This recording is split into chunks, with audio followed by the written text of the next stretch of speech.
Bismillah, alhamdulillah, wassalatu wassalamu ala rasulillah wa ala alihi wa sahbihi wa mawalah, amma ba'du.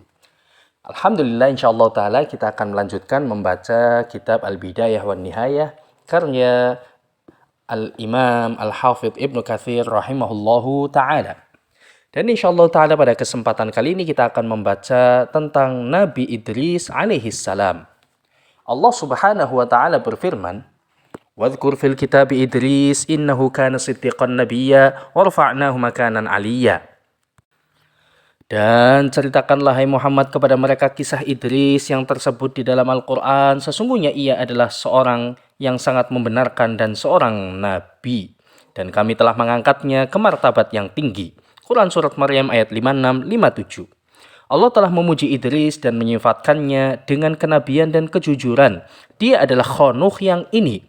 Idris nasabnya bergaris lurus dengan Nabi Muhammad SAW. Demikian yang dikatakan oleh para ahli nasab. Dia merupakan nabi pertama dari Bani Adam yang diberikan kenabian setelah Adam dan Syith alaihi wassalam. Ibnu Ishaq menyebutkan bahwa Idrislah yang pertama menulis dengan pena. Hal itu sudah diketahui dari kehidupan Adam selama 308 tahun. Sebagian orang berkata, hal itu ditunjukkan oleh hadis Muawiyah bin Al-Hakam As-Sulami ketika dia bertanya kepada Rasulullah terkait menulis dengan kerikil. Beliau bersabda, sesungguhnya dia Idris adalah nabi yang menulis dengan itu. Maka siapa saja yang tulisannya sesuai, maka itulah tulisannya. Sebagian besar ulama sejarah dan hukum mengklaim Idris adalah orang yang pertama berbicara hal itu dan mereka menamakannya Hormuz al-Haramisah.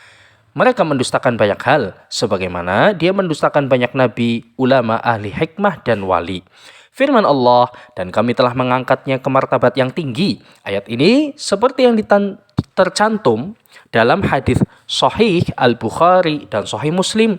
Dalam hadis Isra Mi'raj, bahwa Rasulullah SAW melintasinya ketika Idris berada di langit keempat. Ibnu Jarir meriwayatkan dari Yunus, dari Abul A'la, dari Ibnu Wahab, dari Jarir bin Hazm, dari Al-A'mash, dari Shimir bin Atiyah, dari Hilal bin Yasaf. Dia berkata, Ibnu Abbas bertanya kepada Ka'ab sementara aku berada di situ. Lalu dia bertanya kepadanya apa maksud firman Allah tentang Idris dan kami telah mengangkatnya ke martabat yang tinggi. Ka'ab berkata, adapun tentang Idris sesungguhnya Allah mewahyukan kepadanya bahwa aku telah mengangkat untukmu setiap hari sebagaimana amalan anak keturunan Adam, barangkali dari penduduk zaman itu. Maka dia suka untuk menambah amalan. Kemudian malaikat mendatanginya, lalu dia, sesungguhnya Allah mewahyukan kepadaku begini-begini. Maka katakanlah kepada malaikat maut agar menangguhkanku hingga aku dapat menambah amalanku. Kemudian malaikat itu membawanya dengan sayapnya lalu naik ke atas langit. Ketika sampai di langit keempat, malaikat maut menyambut. Maka sang malaikat yang bersama Idris menyampaikan pesan yang dikatakan oleh Idris kepadanya. Lalu dia berkata, di mana Idris? Dia menjawab, ini dia di atas punggungku. Malaikat maut berkata, aku takjub, karena telah dikatakan kepadaku, cabutlah ruh Idris di langit keempat. Kemudian aku berkata, bagaimana mungkin aku mencabut ruhnya di langit keempat sedangkan dia berada di bumi? Kemudian dia mencabut ruhnya di sana. Demikian sesuai yang dikatakan dalam firman Allah, dan kami telah mengangkatnya ke martabat yang tinggi. Hadis ini diriwayatkan oleh Ibnu Abi Hatim dalam tafsirnya. Di dalamnya disebutkan, Idris berkata kepada malaikat yang membawanya ke langit, tanyakan kepada malaikat maut berupa sisa umurku. Maka dia pun menanyakan berapa sisa umurnya. Lalu malaikat maut menjawab, aku tidak tahu hingga aku melihatnya. Kemudian dia melihat dan berkata kepada malaikat yang membawa Idris, engkau bertanya kepadaku berapa sisa umur seorang Idris? Sesungguhnya umurnya tinggal beberapa saat lagi. Kemudian malaikat tersebut melihat ke bawah sayapnya untuk melihat Idris, dan ternyata nyawanya sudah dicabut. Namun dia tidak merasakannya.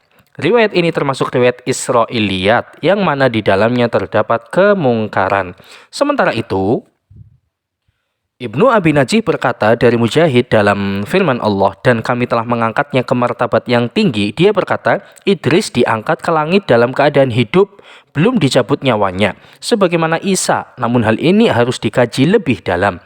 Tetapi jika maksudnya adalah dia diangkat ke langit dalam keadaan masih hidup, kemudian dicabut nyawanya di sana, maka tidak dapat dinafikan apa yang diriwayatkan oleh Ka'ab al-Ahbar. Wallahu a'lam. Al-Aufi berkata, dari Ibnu Abbas terkait firman-Nya, dan kami telah mengangkatnya ke martabat yang tinggi. Dia diangkat ke langit ke-6 dan meninggal di sana. Demikianlah yang dikatakan Ad-Dhahhak. Namun hadis yang diriwayatkan oleh Bukhari dan Muslim adalah di langit ke-4 lebih sahih. Ini merupakan perkataan Mujahid dan selainnya. Al-Hasan Al-Basri berkata tentang firman Allah, dan kami telah mengangkatnya ke martabat yang tinggi, yaitu diangkat ke surga. Sementara yang lain ada yang mengatakan dia diangkat kepada kehidupan bapaknya Yard bin Mahlail. Wallahu a'lam. Sebagian mereka mengklaim bahwa Idris bukan sebelum Nuh, akan tetapi dia berada di zaman Bani Israel. Al-Bukhari berkata, disebutkan dari Ibnu Mas'ud dari Ibnu Abbas, sesungguhnya Ilyas adalah Idris.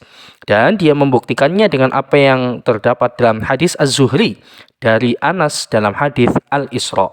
Ketika beliau melintasi Idris, dia berkata, selamat datang kepada saudara yang soleh dan nabi yang soleh.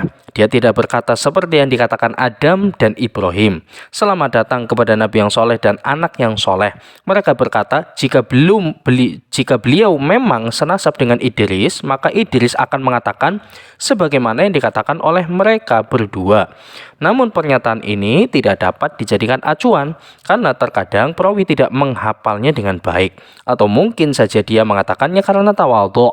Di samping itu, dia juga tidak memiliki kedudukan dalam makom seorang ayah sebagaimana yang disandangkan kepada Adam Abul Bashar, ayahnya umat manusia, dan Ibrahim Khalilur Rahman, yang mana dia adalah termasuk golongan Nabi Ulul Azmi terbesar setelah Nabi Muhammad SAW.